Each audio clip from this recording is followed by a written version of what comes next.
Good morning. Now, I've been asked to comment on a couple of things, one of which is Watchtower investments, but I haven't been able to confirm whether Watchtower has large investments or not. What I did discover was that in 2016, the Watchtower Society of New York was worth, probably in assets rather than money, 1.5 and a bit billion. So they're very rich. Now, is it wrong to have money? Well, no, of course not. In Ecclesiastes, it talks about having money as a protection. The Apostle Paul said to Timothy to encourage people to work for their own needs and have a little over for those that are in need. But when it comes to large sums of money, this is what Jesus had to say. And it's in Luke chapter 12. And where are we? Verse 33. Sell your possessions and give alms to the poor, that is. Get yourselves purses that do not wear out, treasure that will not fail you in heaven, where no thief can reach it and no moth destroy it. For where your treasure is, there your heart will be. Now, on speaking about this, Jesus gave an illustration, and he prefaced it by saying to guard against avarice of every kind. Avarice is greed.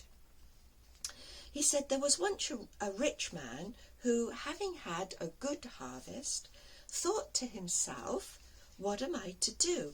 I have not enough room to store my crops." So, of course, he said he's going to pull down his barns and build bigger ones.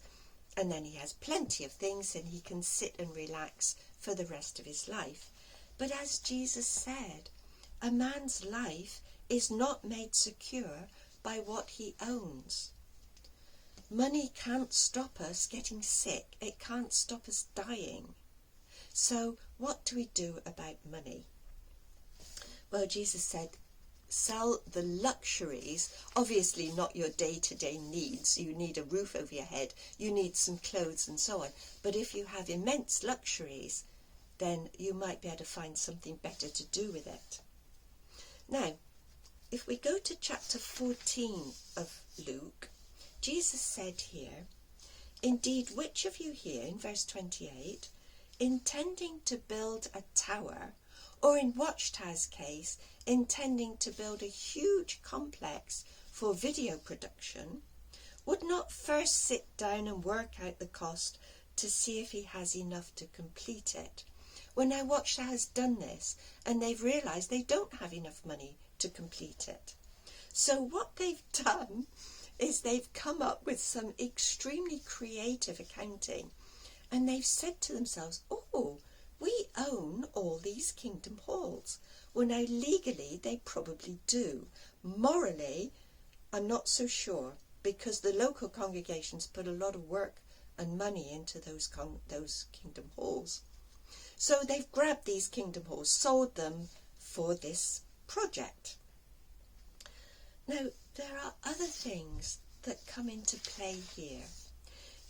When Jesus was talking about not storing up treasures for yourself on earth, he then said, "See that you're dressed for action and have your lamps lit.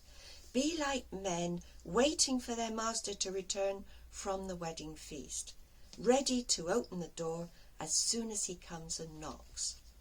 Well, now Watchtower had a disappointment in 1975. Jesus didn't come. So they've sort of said, "Oh, well, let's carry on. Let's go and build bigger barns." But is that in the spirit of what Jesus said?